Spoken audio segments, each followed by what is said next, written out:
and I'm friends with a lot of men. So I was hearing men who were wanting to know about pleasure, but didn't. And sort of were rummaging around. Basically, men are like, I'm supposed to know where that clitoris is, but I can't ask, so I'm going to rummage. And that starts about 17. I'm like, fellas, you could be rummaging for decades. You got to ask for directions, and the owner of the clitoris needs to be the GPS, even if she has any gender partner of any gender. Of course. So crappy sex is what really I just was like, better sex for the people is what we were. Communication, obviously. I mean, we've learned a lot since we launched this podcast, and the experts that we have spoken to, what really resonates with me is the idea of like intimacy starts with communication.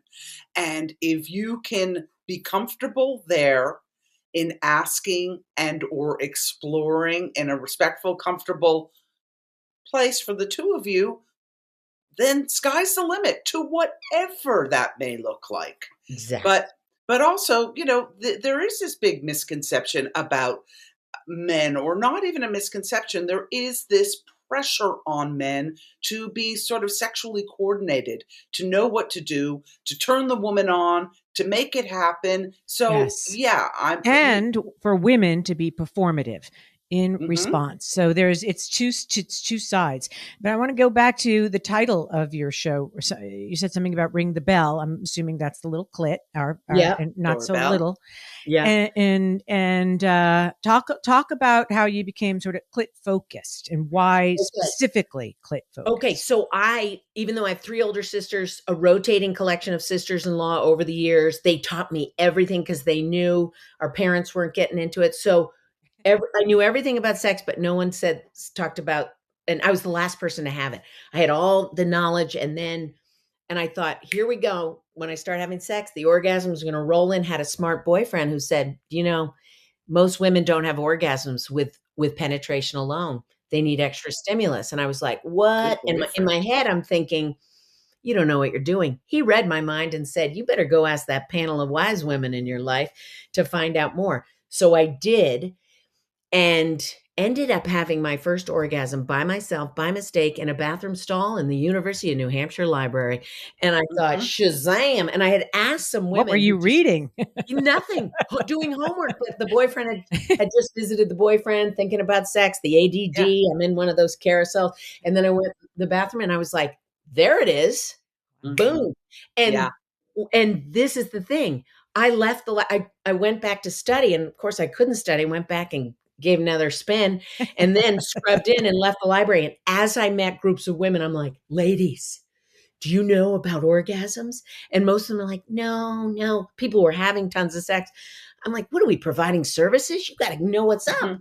And then stop 2 groups, like if you know, spread the word. If you don't, figure it out, lift and separate. And then I called my guy friends. They're running across campus.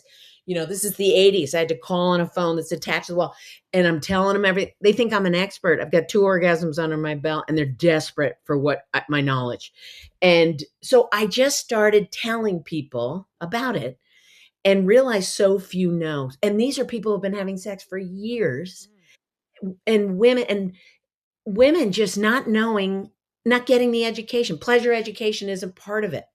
Sure. And it does. And it starts with the individual, your relationship with yourself. I mean, I say to Ellen all the time, well, actually, I do say to Ellen all the time, but this is something my husband says about me as a lover.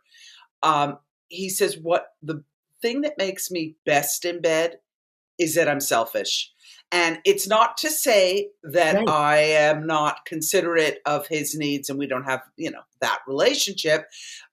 But I think all my life, being a masturbating freak from the time I was like 6, I mean, I used to take my Barbies and have them like dance on my little bald vagina. And that was like step 1. And, just started masturbating young. I probably was having orgasms, I mean, as young as 10 or 11. And some women are, yeah. So I kind of just brought that self-knowledge into the bedroom with me. And I think more women really will find satisfaction for themselves and give satisfaction to their partners by spending time getting to know what really turns you on, what works for you, and how to achieve orgasm. Yeah.